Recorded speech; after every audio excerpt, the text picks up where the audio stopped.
Olá, meus queridos, sejam bem-vindos a mais uma aula. E na aula de hoje nós começamos a nossa saga dentro do movimento circular uniforme. Nós dividimos esse assunto em duas aulas, em dois encontros. Esse é o nosso primeiro encontro, em que nós vamos ver as equações principais referentes a esse tema. E o nosso segundo encontro nós vamos ver as aplicações que esse tema pode nos dar, principalmente na transmissão de movimento circular.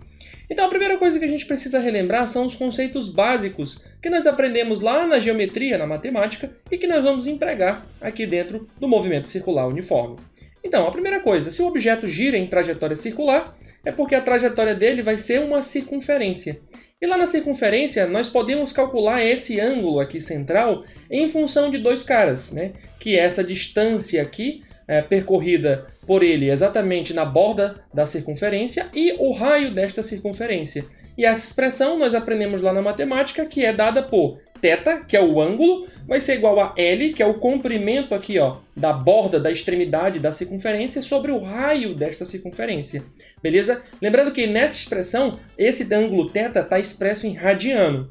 Esse comprimento pode ser expresso em metros, o raio é um comprimento também, pode ser expresso em metros.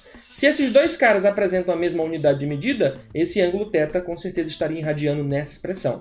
Agora, além disso, nós precisamos sacar o seguinte, ó.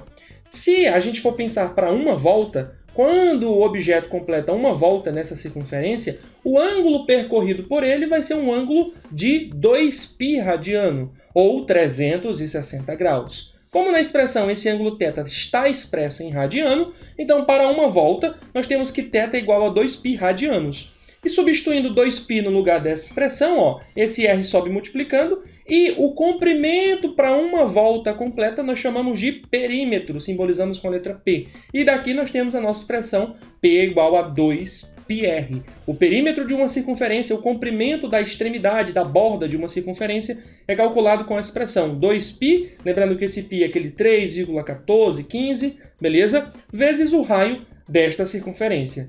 Além desses dois conceitos que nós temos também mais dois conceitos, que seriam o conceito de período e o conceito de frequência.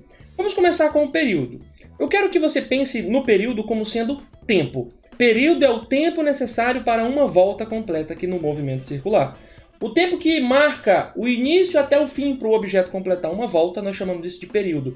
Lá na Fórmula 1, por exemplo, eles disputam um dia anterior à prova para saber quem vai largar em primeiro, em segundo, em terceiro, quarto, quinto. A ordem, né, da largada é definida por quem tem o menor período. Eles vão um dia anterior, ficam dando voltas na pista, e aí quem tem o menor período larga em primeiro, e assim até chegar ao último, beleza? Então, o período é o tempo necessário para uma volta completa. E aqui nós simbolizamos o período com a letra T maiúscula, beleza? De times.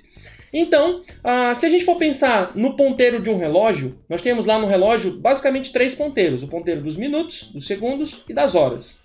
E para você determinar o período do ponteiro dos segundos, você vai pensar assim, quanto tempo o ponteiro dos segundos demora para dar uma volta completa lá no relógio? Quanto tempo o ponteiro dos segundos demora para dar uma volta completa? Olha, esse conhecimento, o vestibular, as questões julgam como um conhecimento empírico. Ele não vai te fornecer. Você precisa saber dessas informações. Então, o período do ponteiro dos segundos vai ser exatamente 60 segundos. Beleza? Agora, se a gente for pensar no ponteiro dos minutos, quanto tempo o ponteiro dos minutos demora para dar uma volta em torno do seu eixo central? Esse tempo seria um tempo de 60 minutos, ou uma hora, né? Então, vamos botar aqui 60 minutos. Beleza? Agora, cuidado! Quanto tempo o ponteiro das horas demora para dar uma volta completa em torno do seu eixo central? Cuidado! O relógio de parede, aquele relógio antigo, né, que tem os ponteiros, ele marca 12 horas, depois marca mais 12 horas.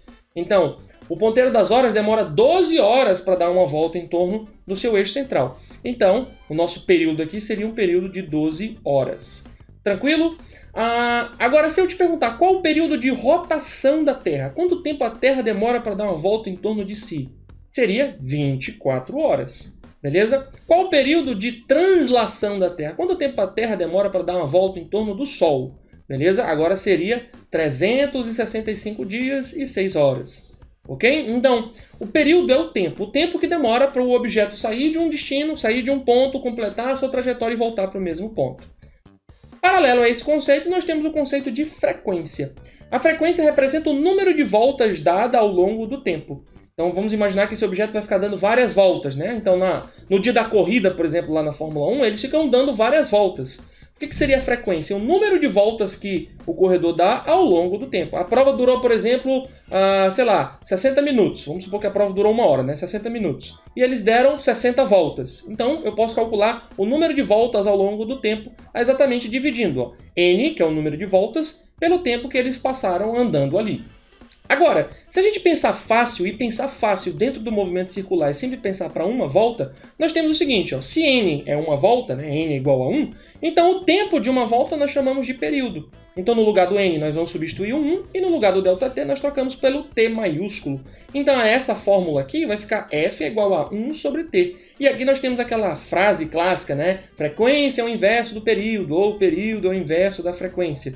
Agora, repare que essa expressão é uma aplicação dessa expressão anterior aqui em cima. Fica atento, porque às vezes o enunciado te fornece o número de voltas ao longo do tempo e pergunta a frequência. Aí tu, meu Deus, mas ele não me deu período para eu jogar nessa fórmula de baixo. Pois é, mas você pode calcular também por essa expressão aqui de cima. Agora vamos pensar na unidade de medida da frequência. Bom, a frequência no SI ela é expressa em Hertz, beleza? Hz, Hertz. Mas ela também pode ser expressa em RPM, né? Rotações por minuto. E agora, como é que eu faço para transformar de Hertz para RPM? O fator de conversão é 60. De Hertz para RPM, você vai multiplicar por 60. E de RPM para Hertz, você vai dividir por 60. Agora, o que eu queria que você prestasse muita atenção é o seguinte. O que significa uma frequência de 1 Hertz? Beleza? Da mesma maneira que a gente sabe o que significa uma velocidade de 1 metro por segundo, né? Essa velocidade sendo constante, e a cada segundo o objeto anda 1 metro. O que significa uma frequência de 1 Hz? Significa dizer que ele vai dar uma volta em 1 segundo. Ah, professor, e se a frequência fosse, por exemplo, 10 Hz? O que significa uma frequência dessa? Que ele vai dar 10 voltas em 1 segundo. É o número de voltas que o objeto vai executar ao longo do tempo. Neste caso, se estiver em Hertz, seria ao longo de 1 segundo.